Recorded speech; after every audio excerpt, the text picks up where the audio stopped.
Hi, this is Peter Friedrich. Today, I want to offer you a reading from my new book, Sikh Caucus, Siege in Delhi, Surrender in Washington.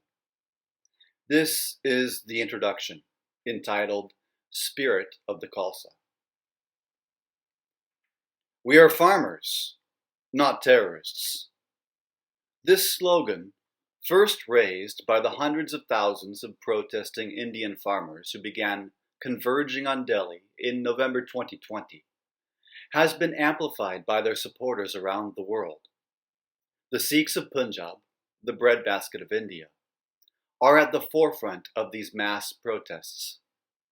Longer lasting than the protests against the controversial Citizenship Amendment Act, CAA, which began in 2019, this Kisan Morcha, farmers' protest, represents the most significant and sustained pressure that Indian Prime Minister Narendra Modi's regime has faced since his ascent to power in 2014. Thus, Modi is desperate to seize on every trick in the book in an attempt to defame and destroy a movement that has, as of this writing, garnered international attention and support.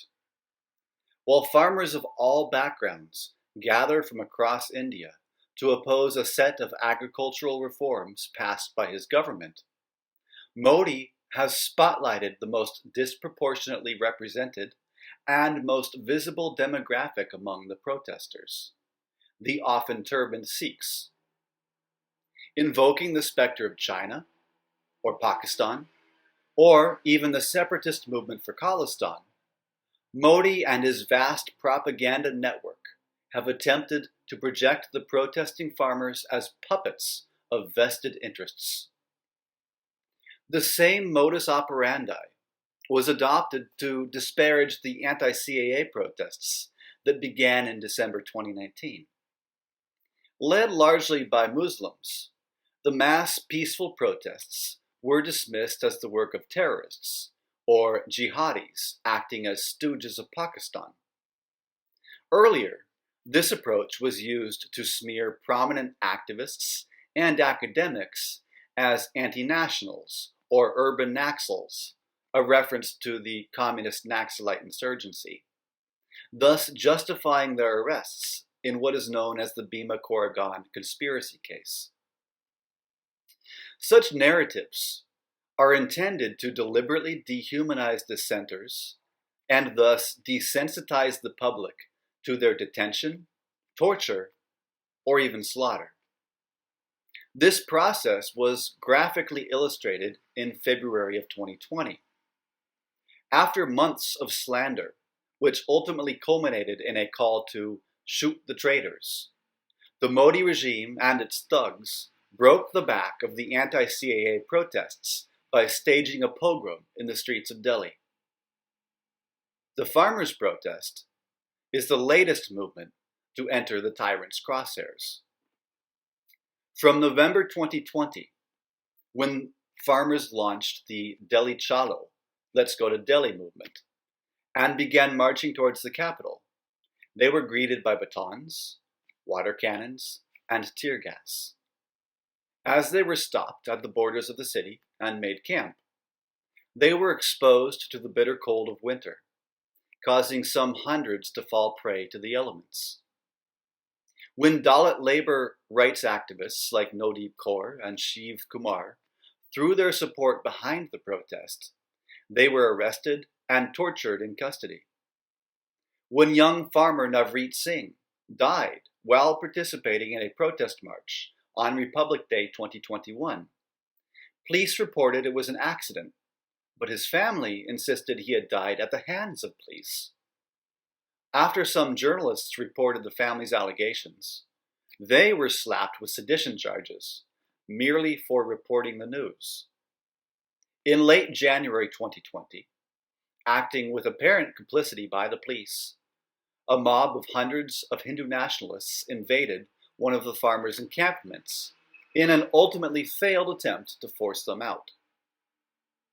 What more potential and potentially catastrophic violence awaits the protesting farmers remains for the future to reveal. Minorities and dissenters are under siege in Delhi and throughout India. And yet, even when the momentum of some movements, such as in the case of the anti-CAA protests, is successfully broken, these beleaguered and downtrodden groups refuse to surrender. Even as their oppression is aided and abetted by malicious operators acting from foreign soil to protect the oppressors in India, the oppressed will not give up. Yet, these various groups are overburdened, limping, and increasingly isolated both from the outside world as well as from each other. Facing this relentless onslaught of violence and of poisonous propaganda which is used to justify the bloodshed, they urgently need, and indeed often clamor for, genuine, independent voices from outside India who are willing to raise the banner of their cause, speak the truth, and seek justice on their behalf. In the case of the farmers' protest, one such voice could have been, and indeed should have been, the American Sikh Congressional Caucus. Yet, the Sikh Caucus has remained a mute spectator throughout the entire course of events. The only institution in the US Congress which claims to exist to support a community with South Asian roots has stood back in total silence as that same community endures one of its most momentous and traumatic periods in recent history. Why has the caucus proven so useless at the time when it is most needed? Since 1699, the Khalsa, that sovereign body of Sikhs founded by their 10th Guru, Gobind Singh, has made its presence felt on global fronts. Impregnated by the spirit of universal fellowship, the Khalsa is ennobled by the Shabad, the hymns of the Gurus, which inspire their followers to stand battle-readied to sacrifice for a righteous cause. The words of Nanak, their first Guru, ring true in their ears. The lowliest of the lowly, the lowest of the lowborn, Nanak seeks their company.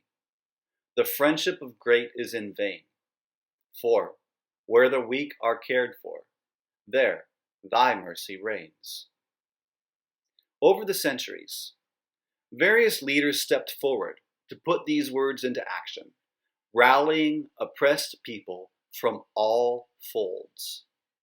By 1801, victorious resistance against the tyrannies of the Indian subcontinent's elites birthed an independent Sikh state. Tragically, the opportunity to cultivate a free country was swiftly lost. Power was concentrated in the hands of a single emperor.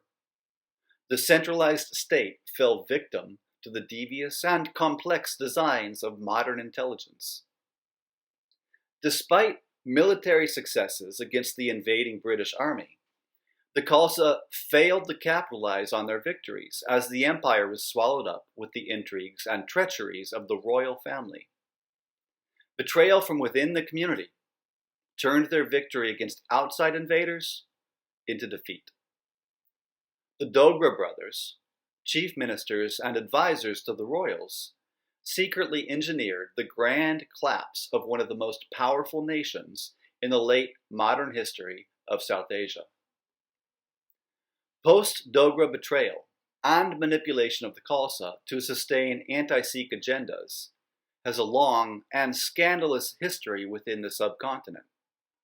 Contemporary history has witnessed increasingly intricate attacks designed to quench the Khalsa spirit by subverting the Guru Granth Sahib and twisting the history of the Sikhs. All throughout, agent provocateurs played a pivotal and, as one would expect of such elements, usually unnoticed role. They particularly sought to reconnoiter emerging, politically savvy Sikh leadership in order to misdirect, undermine, and cripple it. Their efforts invariably produced infighting, bickering, and violent clashes which pit Sikhs against Sikhs. This is a global phenomenon which is not confined within the borders of the Punjab or India itself, but has haunted the diaspora as they built new homes abroad. While the hearts remain with the Golden Temple in Amritsar, Punjab, the Khalsa have expanded around the world ever since the Sikh Empire fell in 1849. Everywhere, the common Sikhs work to build Begumpura, the fabled city without sorrow spoken of in their holy book, the Guru Granth Sahib, and seek to align with the lowliest of the lowly. From Canada to Australia, New Zealand to the United Kingdom, and the United Arab Emirates to Italy, the Khalsa have settled and thrived. One place particularly impacted by their presence is the United States of America. The Sikh American diaspora is the largest in the world. Well over 500,000 Sikhs have made the US their home, integrating, starting businesses, raising families, generating wealth, feeding the hungry, and struggling for civil rights. American Sikhs have made their mark. Although Sikhs first arrived in the US in 1899, the Sikh American population really expanded from 1984 onwards. After fleeing to the West for refuge and the promise of liberty, Sikh Americans began formulating a political lobby for the particular purpose of pursuing justice for the 1984 Sikh genocide. In 1985, many aligned behind the formidable leadership of Dr. Gurmeet Singh Aulich. For decades, although operating under the banner of Khalistan, Aulich pursued an inclusive human rights agenda that treated the safety and security of other oppressed communities as necessary to ensuring that of the Sikhs. When Aulich retired in the 2000s and passed away in 2017, one expected that his legacy might be carried forward by the American Sikh Congressional Caucus. Founded in 2013, the Sikh Caucus was presumably the first formal federal body offering a political voice for the concerns of Sikh Americans. However, a careful examination of its track record, as well as the man who was the driving force behind its establishment, exposes the caucus as not just an abject failure, but arguably a premier example of guided subterfuge crafted to declaw and destroy the Khalsa. The caucus was packaged as a glittering gift, marking a grand victory for the Sikh American community. But, as it is unwrapped, it is revealed as an elaborate system of smoke and mirrors intended to trick Sikhs into dropping their defenses, abandoning the battle as already won, and unwittingly opening their arms to welcome defeat. Before Hindutva, the supremacist ideology of the Rashtriya Swayamsevak Sangh, the paramilitary force behind India's ruling BJP, hoisted its saffron flag in Delhi. The flourishing Sikh American community could have served as one final and resolute bastion against the onslaught of fascism in India. Yet where was the Sikh Caucus when Hindu nationalism laid siege to democracy in India? Why did they fail to join the fight? Were they sleeping? Or was their absence part of Hindutva's larger strategy to strangle, preferably preemptively, all international voices of protest? These questions have today become an issue of survival for the Panth, the global Sikh community. As of this writing, the farmers' protest only grows larger, with farmers, their families, and their supporters entrenched in encampments all around the outskirts of Delhi. Having already passed through many rounds of deadlocked negotiations and faced brutal police violence, they face an uncertain future. Fears for the future only increase as supporters of the movement in India and abroad speculate that the government may soon respond to the embarrassment of a protest it cannot peacefully dissipate by employing ferocious, likely fatal, suppression tactics. Meanwhile, while the world not only watches, but frequently speaks, the Sikh Caucus still slumbers. As this book explains, the passivity of the Sikh Caucus is not a flaw, but rather was intended by its engineers as a feature. This book examines the origins of the caucus, how its engineers claimed it would provide Sikh Americans with a political voice, and its infinitesimally short list of accomplishments as juxtaposed with the shockingly anti-Sikh accomplishments of its engineers. This book concludes that while Sikhs are under siege in Delhi, their surrender was being devised in Washington, D.C. The Sikh Caucus was designed to centralize and, upon consolidation, strangle the Sikh American political voice. An attack on one minority is an attack on all. Robbery of one is robbery of all. When one voice is silenced, the voices of all the others grow fainter and fainter until eventually they risk fading away completely unless and until they unite to amplify the cries of each other. In the context of India, whether it is Sikhs or Muslims, Dalits or dissenters, or others, devious attempts to stifle one group will always put another at greater risk. This book seeks to explain how that has been the primary outcome of the Sikh Caucus. If nothing else, this book hopes to encourage individuals to differentiate between hollow distractions and real actions, to beware of fake leadership, and intensively cross-examine those who demand the mantle of leadership, and to reject insularity in favor of cooperative unity. Thank you.